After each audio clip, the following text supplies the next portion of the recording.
Well, our next guest, a singer, songwriter, musician, author who's sharing her story through her music, a former member of the acclaimed family band, the Willis Clan. She joins us now to talk about her second album release. It is called Blooming, a 9-song album that beautifully celebrates themes of growth and healing. Oh, she is so good. Welcome to the studio, Jessica Willis Fisher. What a pleasure to have you here.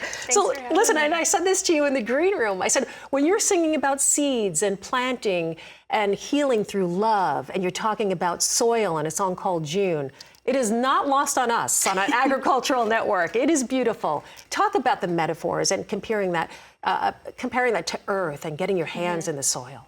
Well, for me, the theme of this whole album is growth and healing, and nature metaphors are really accessible. It's a really deep well to draw on, and you know, wherever you are in the world, hopefully your connection to nature can look a little different. We're all in different seasons, you know, metaphorically, but literally, and in our lives and in our stories. And so for me, this is just the next chapter and the new season. It's a really vibrant and thriving one for me. I love that, and it definitely is so full of hope and light, and I absolutely love that. For people who may not know, you were very open in your first album, in your memoir, of course, and dealing with the trauma and abuse that you had faced as a child. This now, as you said, maybe the first album, Survivor, this Thriver.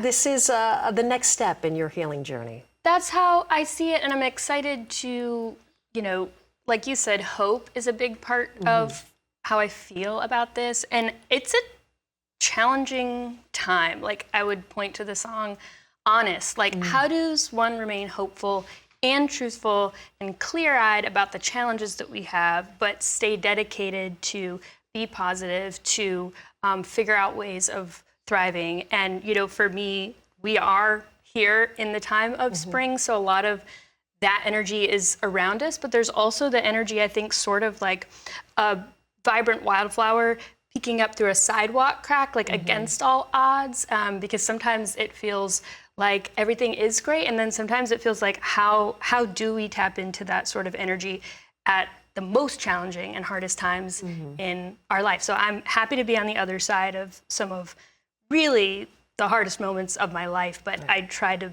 make beauty from those things and tie them all together. I think there is a line, I think it's in Dogwood, the song where you talk about the scars and that you find beauty in the tears. Is that right? Yeah, it's so I wear my wounds with pride, believing in the beauty of the many tears I've cried. And that's going to be different for all of us, you know, but we're the only thing we don't, you know, none of us get out of life alive without wounds or challenges or tough times. Well, and I think there's a song, a standout to me, as you mentioned, Honest, which I absolutely love. Seeds is another song which I think is a standout. I think you don't know, right? Sometimes you go through those steps only to find yourself back to the beginning. You kind of full circle, and it's ongoing. It's twists and turns. There's no, as you said, there's no straight line that you write about, you sing about in the song. Yeah, I think recovery, I think healing, I think growth doesn't happen in a straight line. Like, straight lines rarely happen in nature. There's all these spirals and twists and turns and like beautiful patterns, but things that it's very hard, like all you have to do is try to grow a flower in your yard or an herb or a plant, and you realize your will is only going to get you so far. There's the weather, which you have no control of. There's the seasons that come and go, and you have to like work in harmony with that.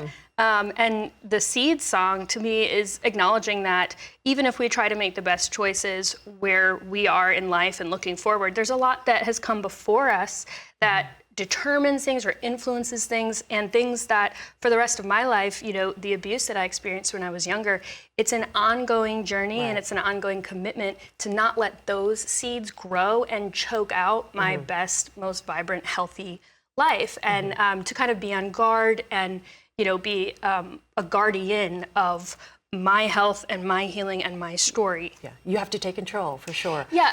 I have to talk, you know, listen, a beautiful vocalist, an incredible musician as well. I think you can play anything with strings, right? I know fiddle player, guitar.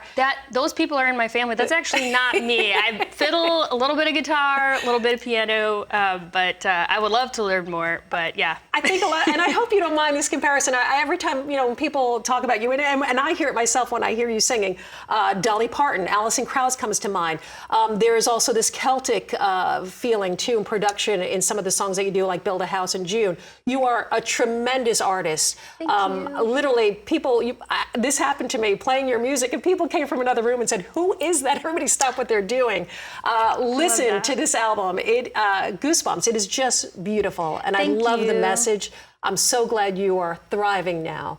And people can see you performing these songs on the road. They can jump onto your website? Yeah, if they go to my website, we are planning more throughout some this summer and the fall and even next year. So that's kind of between social media and my website. Those are the best places to keep up. And the music is streamable wherever you like to listen to your music. Absolutely. It's called Blooming, a 9-song album, that is. And I'm excited you're coming to Franklin, Tennessee. I saw it on your schedule. So if you're going to be in town, be sure to check it out. Jessica Willis Fisher, again, the album is called Blooming.